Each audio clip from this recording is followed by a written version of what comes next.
Hello, and for today's topic, we will going to talk about the two types of frequency distribution. We have the categorical frequency distribution and the group frequency distribution. So first, the categorical frequency distribution talks about, or we can use it in the organized nominal level or the ordinal level type of data, which you will only need to get its class. Of course, you're going to tally how many types of. So, for example, in your class, in the categorical frequency distribution table, you will put there is the men there will be mentioned in your categorical frequency distribution class type will be the low, high, frequently, or often, or not so often. Those things, of course, you are going to tally how, for example, the high in that situation were how times did the high were spoken or mentioned. So how many of that is it? 3, 4, or 5, like that.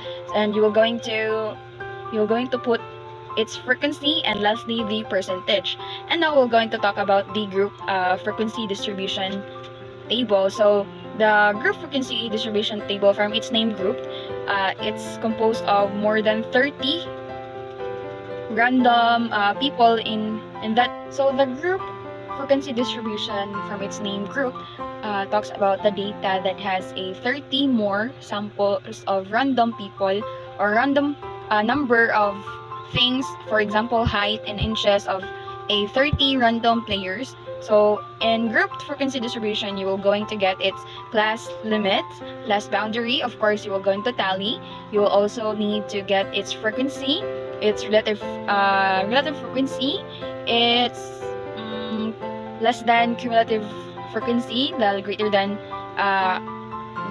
cumulative frequency, the midpoint, and you also need lastly the percentage. So to explain further, I would love to have to give you an example like this.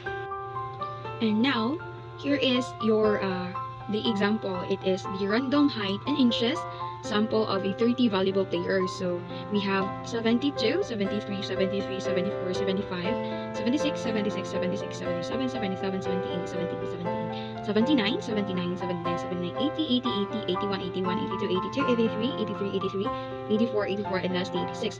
First thing that you observe is it is arranged from the lowest to the highest value of our samples of the 30 valuable players. So moving forward, you need to the second step of our group frequency distribution is to determine the class, no? So in determining the class, you must find its highest value and its lowest value. So here we have the 86 as the highest value, no? And 72 as the lowest value. So next step is to find the formula of your find the range, no? So to find your range, you must follow this formula. Range equals to highest value minus lowest value. So again, the highest value is the 86 minus the lowest value, which is 72, will give us 14 as a result. So here I will let you show the 2K method of determining your number of class, no? So meaning sa 2K is like you're going to times the 2 by itself until you get more than of your samples, which is the 30. Now in getting your class interval, we have the formula of suggested class interval equals to range over K, which is 2K na siya. 2K result, and then highest value minus lowest value divide over 5 will give us a result of 2.80, or round off it to 3.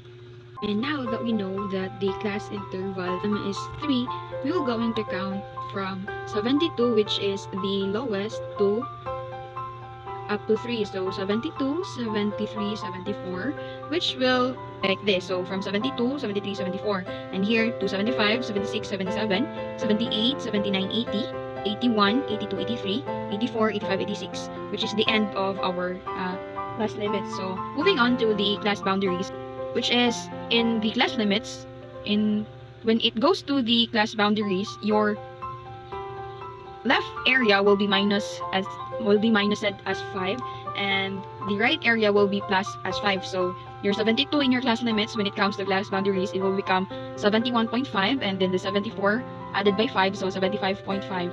So as you can see, 74.5, the 77 added by 5, 76.5. Then so muna siya, ito ang class limits, class boundaries, and class tally. So let's move on to class frequency. So, ang class frequency, numberized type of our tally, no? So, 72 to 74, frequently repeated is 4, which is 4. It's already corrected, no? 4. Then the 75 to 77, it is frequently by 6. So, here, numberized, 6. Then, the 78 to 80, frequently repeated by 10. Then, 81 to 83, 7. And then lastly, 84 to 86 is frequently repeated by 3. So let's move on to relative frequency. We will get the answer here in relative frequency by dividing the result here in frequency and our total number of samples, which is 30. So 4 divided by 30 will give us the result of 0.13, which is here. And as you can see in our relative frequency. So 6 divided by 30 is equals to 0.20. And then 10 divided by 30 is 0.33. 7 divided by 30 will give us the answer of 0.23. And lastly, 3 divided by 30 is equals to 10. So move on. Percentage. So how did we get the answer of the percentage? You will just move the 0, no? 0 to its left. So 0 is right 2 times. So 1, 2, and then you already disregarded the 0 na. So that is your percentage. So the result of relative frequency discarded by the 0 is the answer of your percentage. So let's move on to our less than cumulative frequency, or so here you will just going to add the numbers from here, frequency. So 4 plus 6 is equals to 10. 10 plus 10 equals to 20. 20 plus 7 is equals to 30. So let's move on to the greater than cumulative frequency. So let's start on the highest number, the total number of our sample, which is 30, and deduct it to our number here in the frequency. So 30 minus 4 is equals to 26. And then 26 minus 6 is equals to 20.